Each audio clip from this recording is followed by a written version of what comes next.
হয় দলৰ স্বাৰ্থত বিভিন্ন চিন্তাধাৰা থাকিব পাৰে আৰু সকলোৱে দলৰ ভাল হোৱাটো বিচাৰে আৰু বৰ্তমানৰ অপশক্তিৰ বিৰুদ্ধে অসমৰ জনসাধাৰণক মুক্তি দিয়াবলৈ বিচাৰে। তো এই ক্ষেত্ৰত তেওঁলোকৰ পৰামৰ্শ, তেওঁলোকৰ ব্যক্তিগত অনুভৱ আমাৰ বাবে যথেষ্ট গুৰুত্বপূৰ্ণ।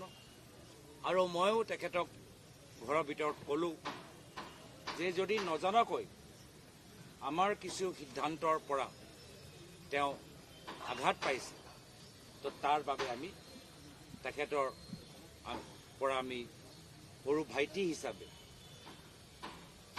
আমি এজন জ্যেষ্ঠ দাদাৰ পৰা আমি ক্ষমা বিচাৰিছোঁ।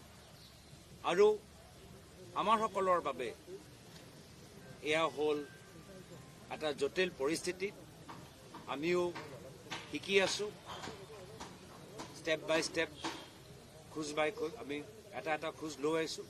আৰু ক'ৰবাত নজনাকৈ যদি ক'ৰবাত আমাৰ ফলৰ পৰা তেখেতক আঘাত ক'ৰবাত দিয়া গৈছে বা তেওঁ ভাবিছে বা পাইছে, তো তাৰ বাবে আমি ক্ষমা বিচাৰি পৰৱৰ্তী দিনত যে আমি কেনেদৰে আমি মিলিজুলি তেখেতৰ যে ৰাজনৈতিক দৃষ্টি তাৰ পৰা মাত্ৰ কংগ্ৰেছ দল নহয়, বিভিন্ন বিৰোধী দলবোৰ উপকৃত হয়, সবল হয়, শক্তিশালী হয়, তাৰ পৰা আমাৰ কামনা।